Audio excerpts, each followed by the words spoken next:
Selam. Bugün size şöyle bir karşılama hazırladım. Rengarenk ve son derece pofuduk. Biliyorsunuz bir süredir çantalardan gidiyordum ama amigurumi örmeyi de çok özlemişim. Hazır örmüşken sizin için de tabii ki bir video hazırladım. Bu tarifin en güzel yanı bence kadife iplikle ördüğümüz için ve tabii 6 milim tığ kullanıyoruz ipliğimize uygun olarak. Bu yüzden de sadece 1 saatte sizi hiç yormadan hızlıca bitiyor ve gördüğünüz gibi örmeye başlayınca renk renk örmek istiyorsunuz. Çünkü gerçekten çok pratik bir tarif. Oyuncak, uyku arkadaşı, aksesuar her ne amaçla kullanmak isterseniz onun için uygun. Lafı fazla uzatmıyorum. Hazırsanız örmeye başlayalım.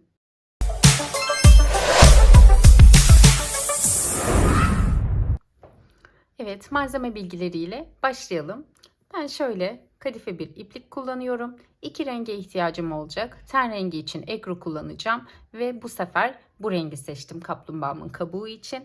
6 milim tığla örüyorum. Dikmek için şöyle yün iğnesi kullanırsanız işiniz çok daha kolaylaşacaktır ve kafayı ve kabuk kısmını doldurmak için şöyle boncuk elyaf'a ihtiyacım olacak. Kafayı örerek başlayabiliriz. Kafayı sihirli halka için öreceğiz. Kadife iplikle sihirli halka yapmak oldukça zor. O yüzden bu videodaki tüm sihirli halka başlangıçlarını şimdi göstereceğim şekilde yapmanızı öneriyorum. İpliğimi sıkılaştırdım ve 2 tane zincir çektim. Geri dönüyorum ve sihirli halka içine öreceğim tüm ilmekleri birinci zincirin içine örüyorum. Yani burayı halkamız kabul ediyoruz. Şimdi 6 tane sık iğne örerek başlıyorum.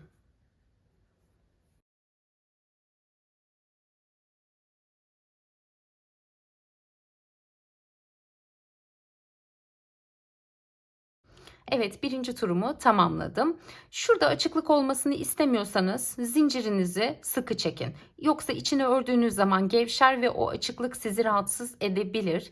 İlmek belirleyicimi hemen buraya takıyorum. İlmek belirleyici kullanmanızı öneriyorum arkadaşlar. Kadife iplikte sayıları takip etmeniz zor olabilir. Karıştırmanızı istemem. Şimdi ikinci tura geçtim. İkinci turda 12 ilmeğe ulaşmak istiyorum. Yani 6 tane arttırma yapacağım. Arttırma için de aynı ilmeğin içine 2 tane sık iğne örüyorum.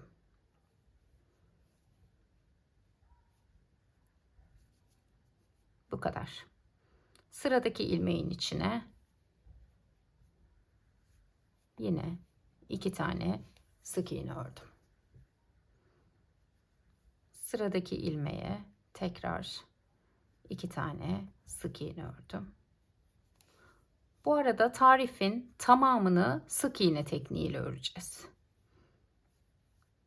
İlk defa örmeyi deneyecekler için sık iğneyi de tekrar gösteriyorum. İpliği dolamadan batıp çekiyoruz ve tek seferde çıkarıyoruz. Bu kadar.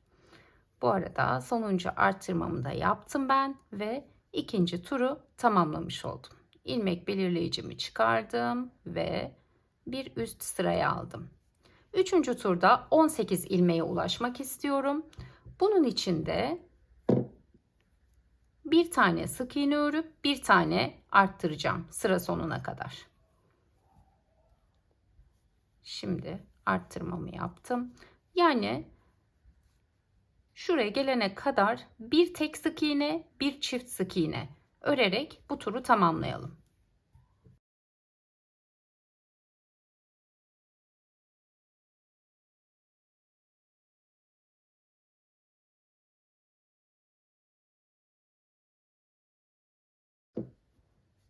Üçüncü turu da tamamladık. Şimdi dördüncü turdayız. 18 ilmeğe ulaştık. 24 ilmeğe ulaşmak istiyorum. Bunun için de bir sık iğne, 2 sık iğne ve sıradaki ilmekte arttırma işlemi yapıyoruz. Yani bu turun sonuna kadar 2 tane tek sık iğne, bir tane çift sık iğne örüyoruz ve turu tamamlıyoruz.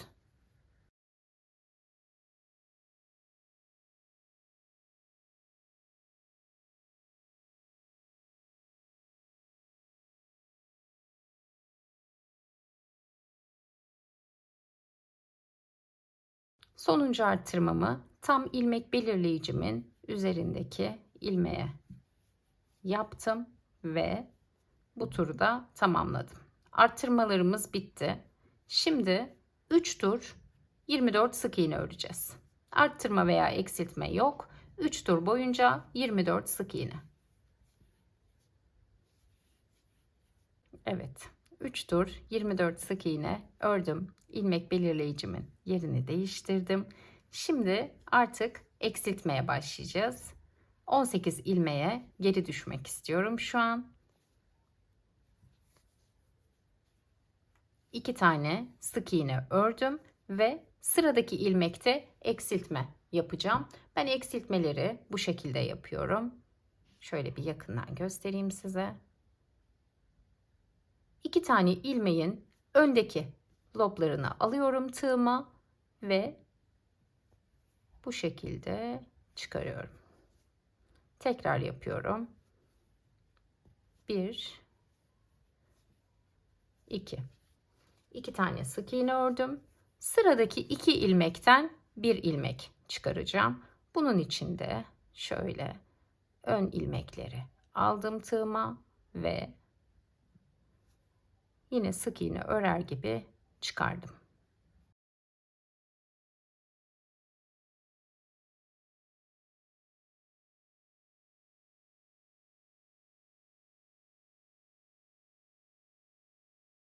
Ve son eksiltmemi yapıyorum.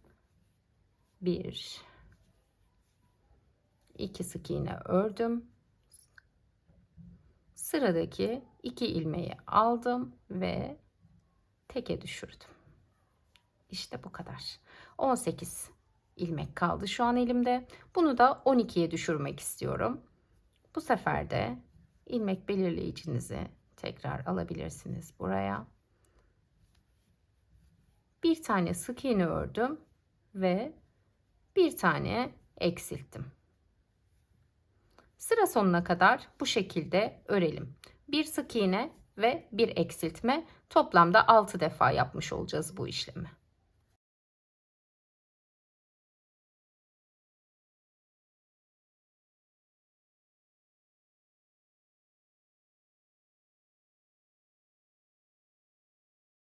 Evet, 12 ilmeğe ulaştım. İlmek kaydırıcıyı çıkardım. İlmek belirleyiciyi. Sıradaki ilmeğe bir tane ilmek kaydırmayla bağlandım. İpliği biraz uzun bırakarak kestim. Gövdeye dikerken bu ipi kullanacağım. Şimdi kafanın içini boncuk elyafla doldurabiliriz.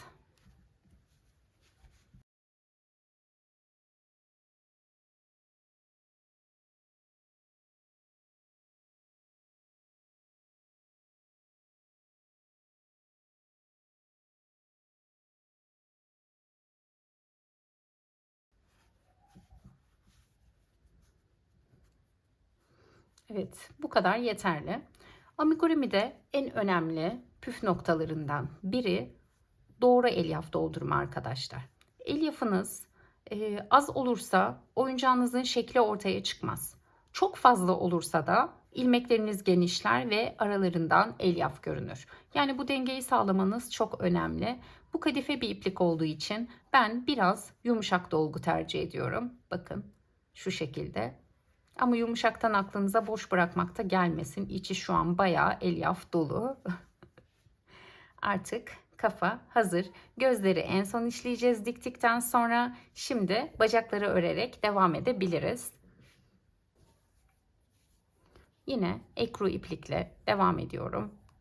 Sihirli halka içine 6 tane sık iğne öreceğim.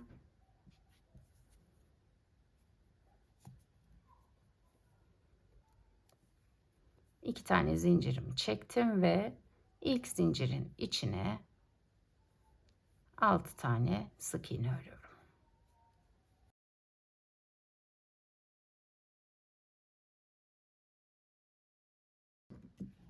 İlmek belirleyicimizi takalım ve şimdi 12 ilmeğe ulaşmak istiyorum. Bunun için de her ilmeğin içine 2 tane sık iğne öreceğim. Yani 6 tane arttırma işlemi yapıyorum.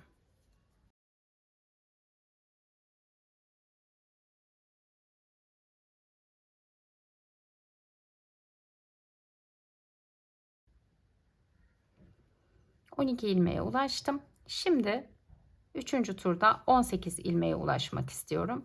Bunun için de bir tane sık iğne örüyorum. Bir tane arttırma yapıyorum. Sıra sonuna kadar bir tek, bir çift sık iğne örerek ilerleyelim. Toplamda 6 defa arttırma yapmış olacağız.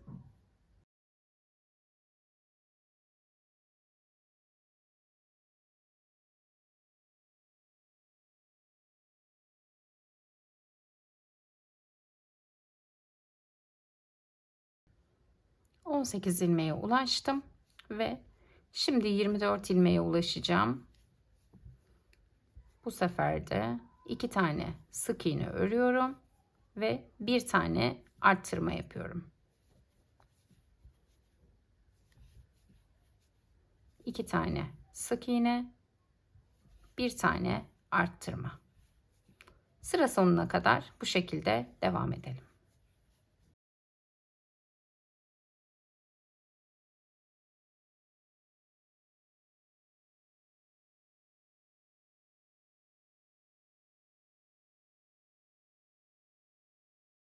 Evet, toplam 24 ilmeğe ulaştım. İlmek belirleyiciyi artık çıkarabilirsiniz.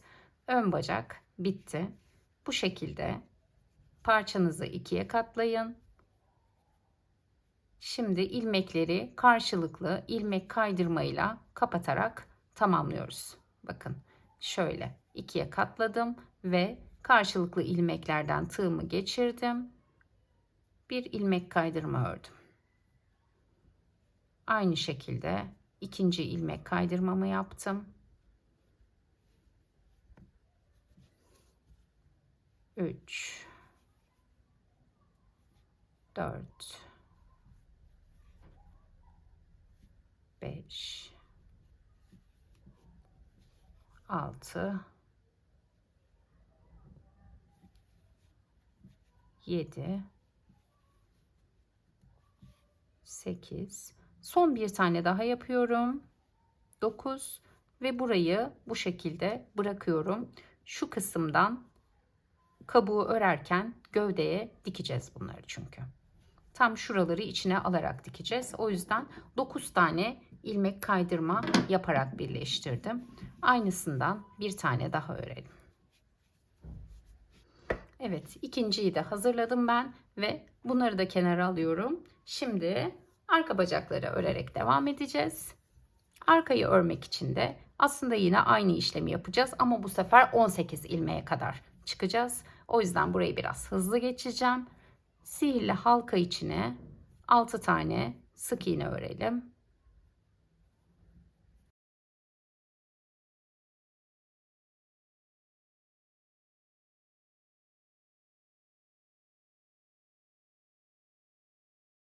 İkinci turda her ilmeğin içine 2 tane sık iğne örerek 12 ilmeğe ulaşalım. Yani 6 defa arttırma yapıyoruz.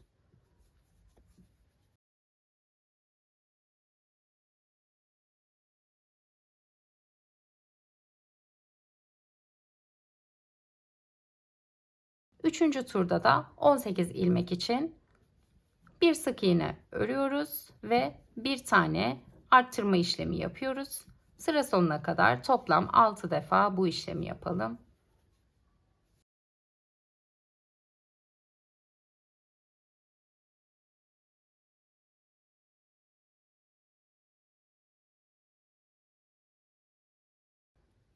Evet, 18 ilmeğe ulaştım ve az önceki gibi ikiye katladım. İlmekleri karşılıklı alarak birleştirmeye başladım. Bir tane ilmek kaydırma yaptım. 2 3 4 5 ve 6. Sonuncuyu da yaptım. Burayı yine açık bırakıyorum. Dikerken oradan dikeceğim. İpliği biraz uzun bırakarak kestim. Aynısından bir tane daha örüyorum. İkinciyi de ördüm. Bunları da kenara ayırıyorum. Şimdi gövdeyi örebiliriz. kabukla başlıyoruz gövdeyi örmeye. Bunun için ben bu sefer nar çiçeği diyeyim. Nar çiçeği bir iplik kullanacağım. Yine sihirli halka içine örerek başlıyoruz. Sihirli halka içine 6 tane sık iğne örelim.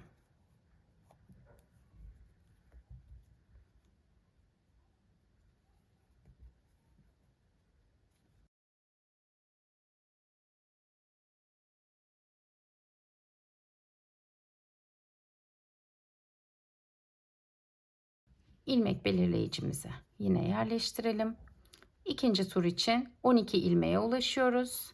Yani her ilmeğin içine 2 tane sık iğne örüyoruz. 6 defa arttırma işlemi.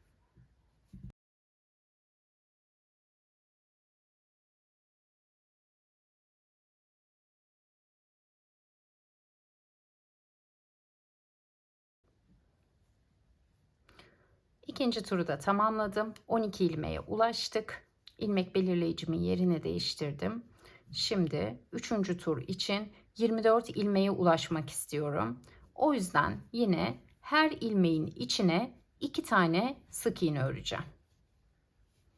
Yani 12 tane arttırma yapacağız arkadaşlar bu sırada. Sıra sonuna kadar her ilmeğe 2 tane sık iğne örelim.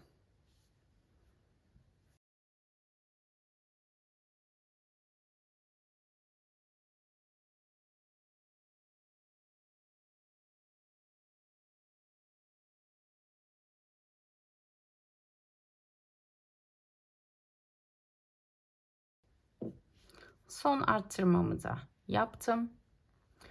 Şimdi 2 tur boyunca 24 sık iğne öreceğiz. Her ilmeğin içine bir tane sık iğne. 2 tur bu şekilde devam edelim. Evet, 2 tur 24 sık iğne ördüm. İlmek belirleyicimi kaydırıyorum tekrar. Şimdi 36 ilmeğe ulaşmak istiyorum. Bunun için bir tane sık iğne ördüm. Sıradaki ilmeğe 2 tane sık iğne ördüm. Aynı ilmeğin içine 2 tane sık iğne. Yani bir sık iğne, bir tane de arttırma yapıyorum. Sıra sonuna kadar 12 defa bu işlemi yapıyoruz. Bir tek sık iğne, bir çift sık iğne.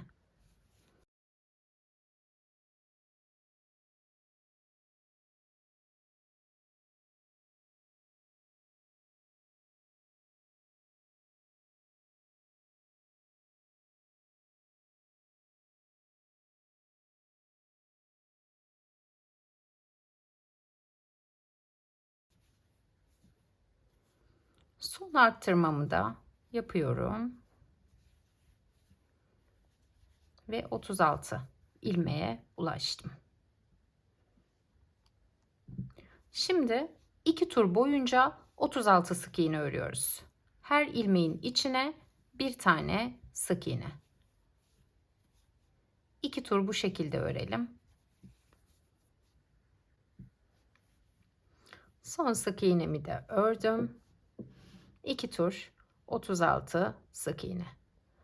İlmek belirleyicimi kaydırdım. Şimdi son turu öreceğiz. Son turda 32 tane sık iğne öreceğiz ama sadece öndeki ilmeklerden öreceğiz. Arkadaki ilmeklere dokunmuyoruz. Sadece öndeki ilmeği aldım ve direkt sık iğne örüyorum. Arttırma, eksiltme yok. Bu şekilde şurada 4 ilmek kalana kadar şuraya kadar öreceğiz. Yani 32 sık iğne örmüş olacağız ama sadece ön ilmeklerden.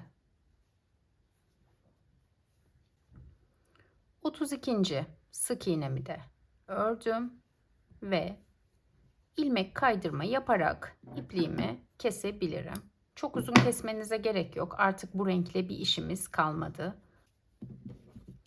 Kabuğumuz hazır. Şimdi kabuğu kapatmaya geçmeden önce kuyruk ördürmeyi unutmuşum. Bir tane de minik kuyruk örelim hemen. Onlar kenarda hazır olunca işimiz daha kolay olacak. Az sonra anlayacaksınız sebebini. Sihirli halka içine 4 tane sık iğne örüyorum.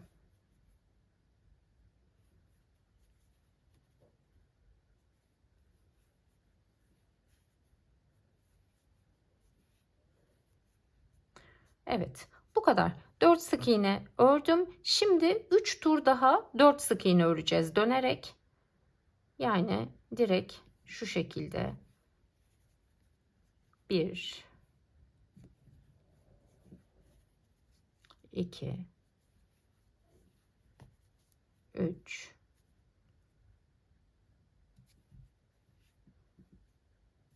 ve 4. 2 tur daha örelim bu şekilde ve bitirelim.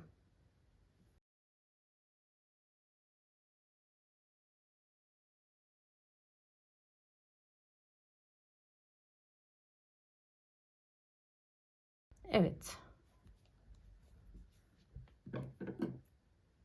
İpliği biraz uzun bırakarak kesebiliriz. Kuyruğumuz da hazır. Hatta şurayı da keselim. Şimdi kabuğa kaldığımız yerden devam edebiliriz.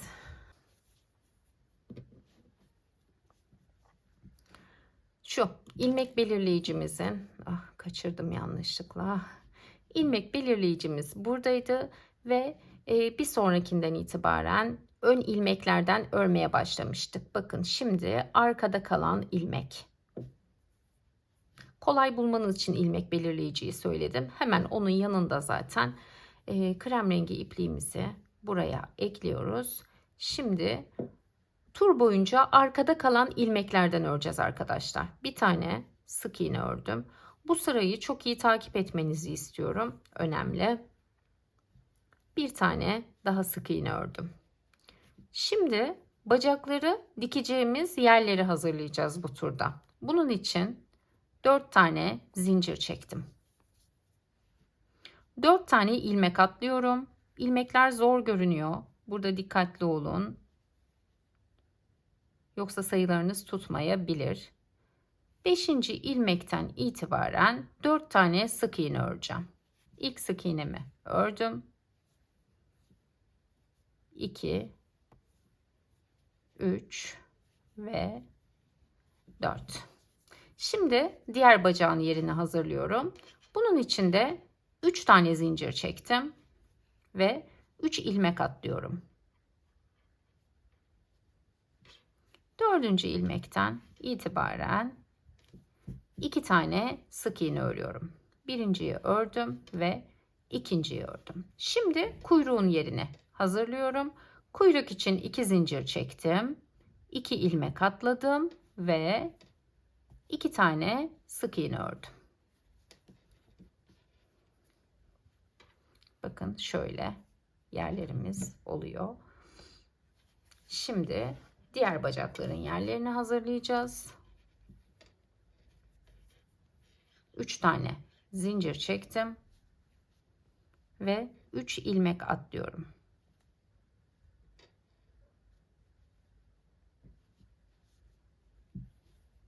Üç ilmek atlayarak 4 tane sık iğne örelim.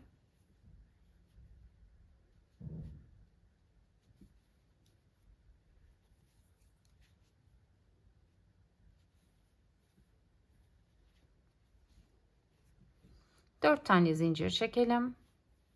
Son bacağın yerini de hazırlıyoruz ve 4 ilmek atlayalım.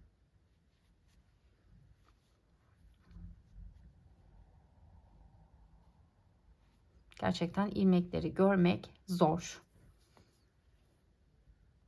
Şurası.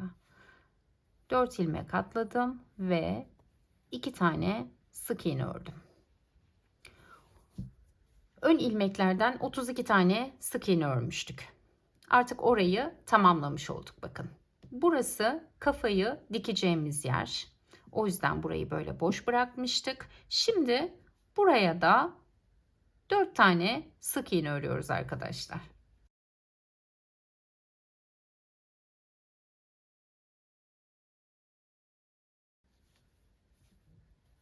4. Artık ilmek belirleyicimi çıkarabilirim. Şuradan itibaren örmeye devam edeceğim. şöyle bir göstermek istiyorum. Burası kafayı dikeceğimiz yer. Bunlar da bacakları, kuyruğu dikeceğimiz yerler.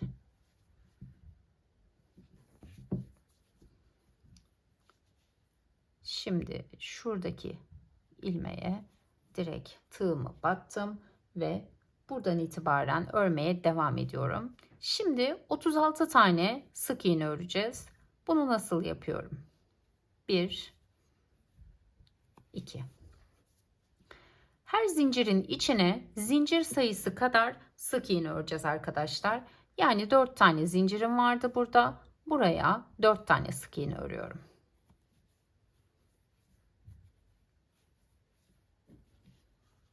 Şimdi burada zaten ilmeklerim belli.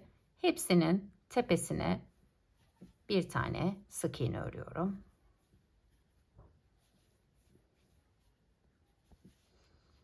Burada 3 zincirim vardı. Zincirin içine 3 tane sık iğne örüyorum.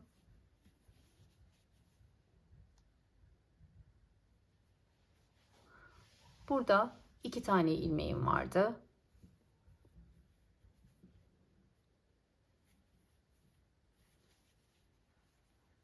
Buradaki 2 zincirin içine yine 2 sık iğne. Buradaki ilmeklerin tepesine birer tane. 3 zincirim vardı burada. Oraya da 3 tane sık iğne. Yine ilmeklerin tepesine birer tane sık iğne.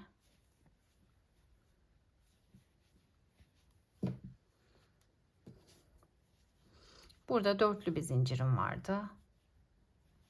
Onun üzerine de 4 tane sık iğne.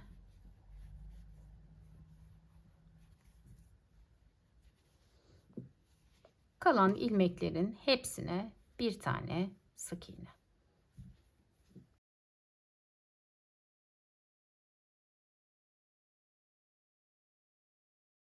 İlmek belirleyicimizi yerleştirelim yine.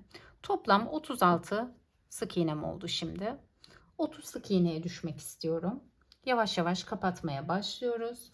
Bunun için de 4 tane sık iğne öreceğim. Bir tane eksiltme yapacağım. Birinci sık iğnemi ördüm. 2, 3, 4 ve bir tane eksiltme yapıyorum. Yaptım. Bu işlemi toplamda 6 defa yapmış olacağız. Sıra sonuna kadar 4 tane sık iğne örelim ve bir tane eksiltme yapalım.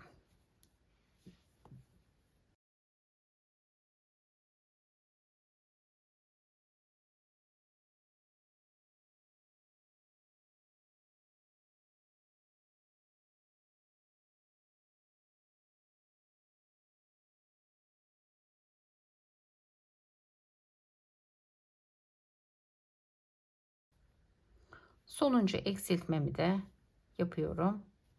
Ve artık elimde 30 ilmek var. İlmek belirleyicimi şimdilik çıkardım arkadaşlar. Artık bacakları ve kuyruğu dikeceğiz. Hatta şöyle kalsın yine burası. Nerelerden dikeceğinizi göstereceğim size. Ön tarafta büyük bacaklar olacak. İpliğimi geçirdim. Burası ön taraf. Burası kafanın geleceği yer dedik. Şöyle tutayım.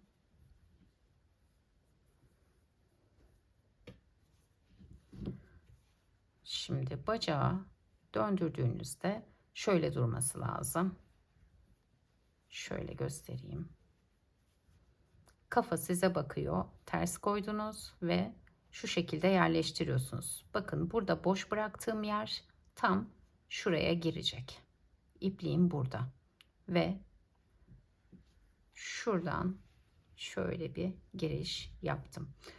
Dikerken dikkat etmeniz gereken şuradaki ilmeklere dikin. Üste çıkmasın. Çirkin bir görüntü olur. Kabuğun şöyle durmasını istiyorum çünkü.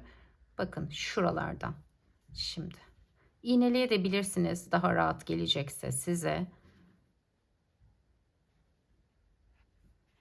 Şuradaki ilmeklerden alırsanız görüntü çok daha muntazam olacak.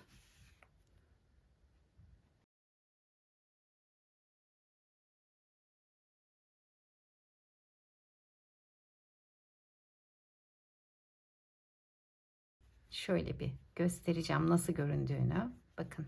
İstediğimiz görüntü bu. Üstten görünmesin ama tam yerine de otursun ve sağlam bir dikiş olsun.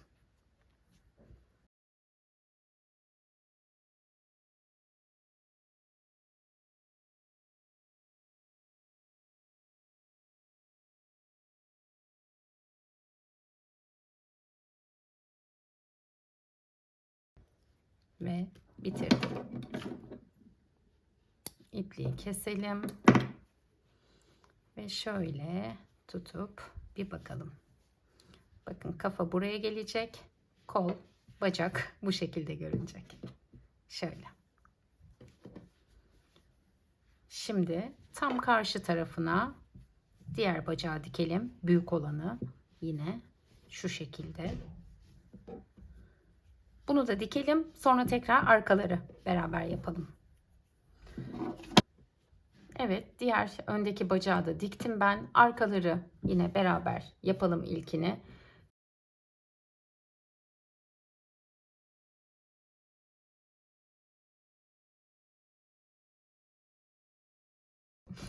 Bunu da aldım ve bu şekilde yerleştiriyorum. Bakın şuradaki boşluklar sizi yönlendirecek zaten. Orayı direkt şuradan alalım ve kendi şeklini buluyor bakın. Bu şekilde dikeceksiniz. Şöyle. Yine kolaylık olması için yerini bozmadan şöyle çevirdim.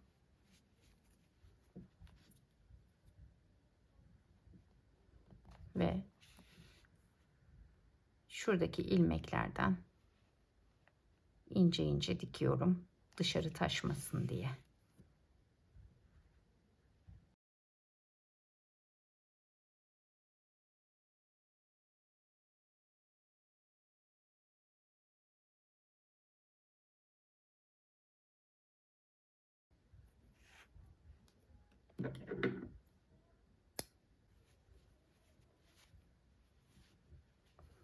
Evet, üçüncü bacağımız da hazır.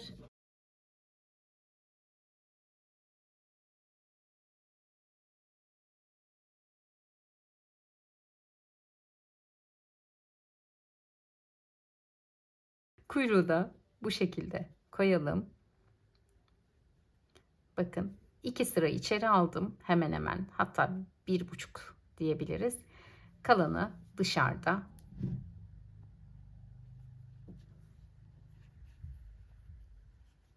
Şuradan görünmesini istediğiniz kadar dışarıda bırakarak dikebilirsiniz.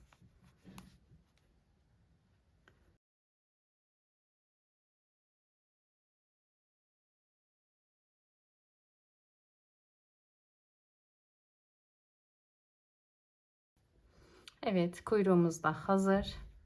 Şimdi son bacağı da dikelim. Ondan sonra örmeye devam edelim. Evet, son bacağı da diktim. İlmek belirleyicimi tekrar taktım ve artık tamamen kapatıyoruz.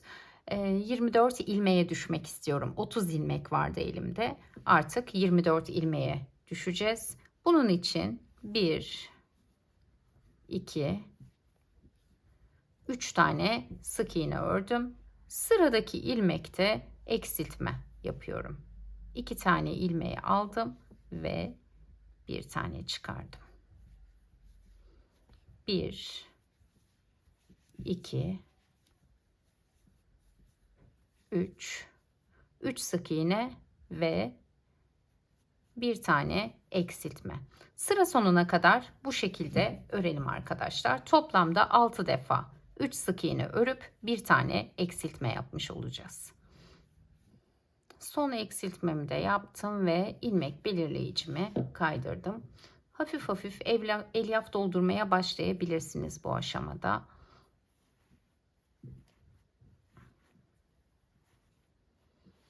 Şöyle biraz doldurdum ben. Şimdi 16 ilmeğe düşeceğiz çünkü. Son 2 sıramız artık. 16 ilmeğe düşmek için bir tane sık iğne, bir tane eksiltme.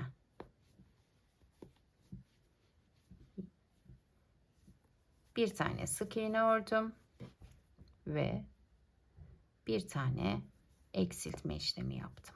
Sıra sonuna kadar bir sık iğne, bir eksiltme olarak örelim. Toplamda 8 kere yapmış olacağız bu işlemi ve 16 ilmek elde edeceğiz. Son eksiltmemi de yapıyorum ve artık 16 ilmeğim var. İlmek belirleyicimizi çıkarabiliriz. Son bir tur daha öreceğiz ve kapatacağız çünkü. Ama önce iyice elyaf doldurmak istiyorum. Şu kabuğun şekil alması için.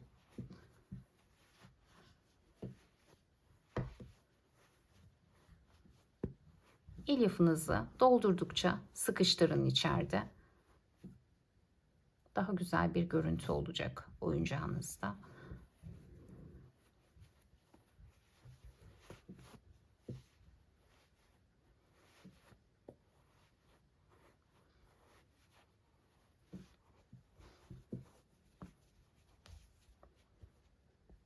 Bakın, hem güzel, hala çok yumuşak, hem de şekli ortaya çıktı bence.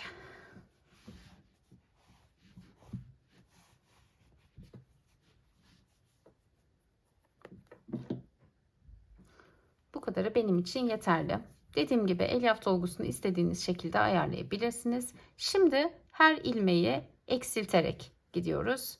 8 tane ilmeğe ulaşacağız. 8 defa eksiltme işlemi yapıyoruz yani.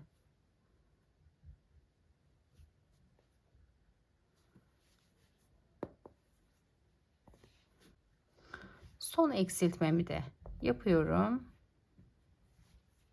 Her eksiltmeden sonra hafiften çektim ben bu ipliği. Biraz daha sıkı olması için. Şimdi ipliği şöyle kestim. Direkt çıkarıyorum. İlmek kaydırma yapmadım. Çünkü kalan ilmekleri iğne yardımıyla toplayacağım.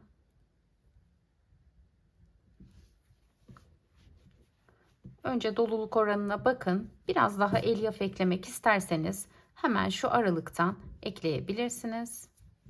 Ben eklemeyeceğim. Benim için yeterli. Önde kalan ilmeklerin şöyle iğneme topluyorum.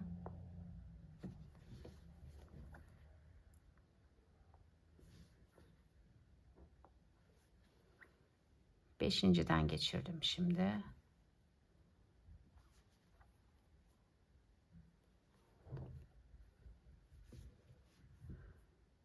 Tüm ilmeklerin içinden geçirdim ve yavaşça çekiyorum.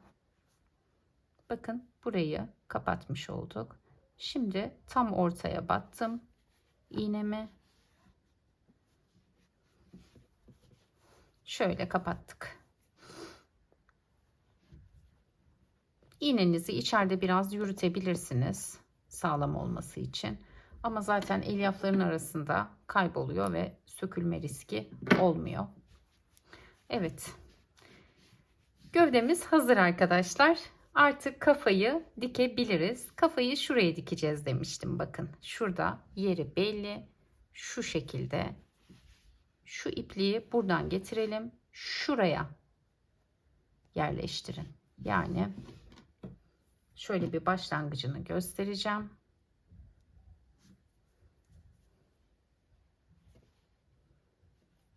Direkt şuradaki ilmeklere dikin. Ondan sonra da şu yukarısına.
Evet, takip edebilmeniz için hızlandırmadım. Şöyle bitmiş halini de göstereyim.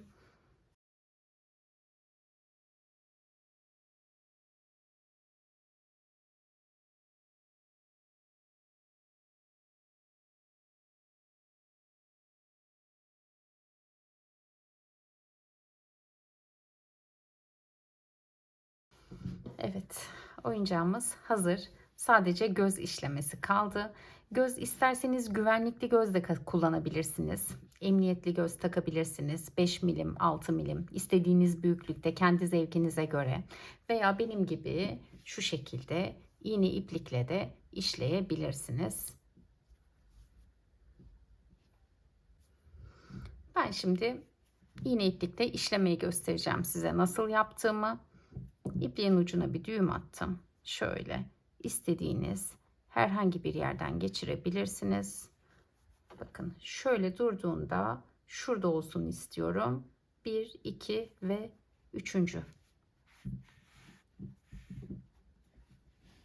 Şöyle önden baktığınızda 1, 2 ve 3. boşlukta başlıyor. Tekrar böyle sayalım. 1, 2, 3 ve 4.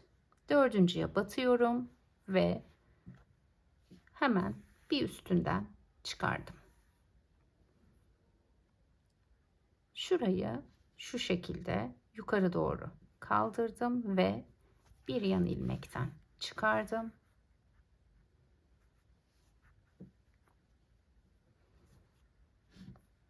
Tekrar şuraya indirdim ve yine üstteki ilmeğin yanından çıkardım. Umarım anlaşılır oluyordur. Şimdi tekrar aynı yere koyup karşı tarafa geçiriyorum direkt, çünkü karşıyı da yapacağız.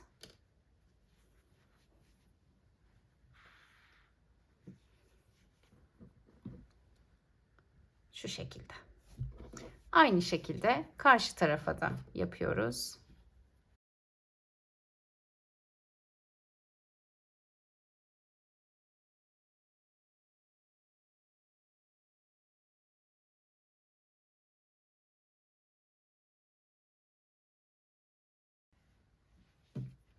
Evet, bakın bu tarafı da işledim. İpliğinizi içeride yine biraz yürütüp kesebilirsiniz. Ve kaplumbağamız hazır. Şimdi diğer renklerle bir arada görme vakti. Gördüğünüz gibi benim çalışma masamı şimdiden rengarenk kaplumbağalar sardı bile. Gerçekten örmesi çok seri ve çok keyifli bir model oldu benim için. Umarım siz de böyle düşünüyorsunuzdur. Çünkü bu hayvan serisinin devamını yapmayı düşünüyorum. Çok sevimli şeyler var aklımda. Yavaş yavaş fırsat buldukça hepsini çekip sizlerle de paylaşacağım. Kanalıma abone olmayı ve beğendiyseniz beğen tuşuna basmayı unutmayın. Biliyorsunuz motivasyon bizim için gerçekten çok önemli. Çok emek var bu videolarda. O yüzden desteğini esirgemeyen herkese çok teşekkür ediyorum. Yeni videolarda görüşmek üzere. Kaplumbağalarımla yolculuyorum sizi. Hoşça kalın.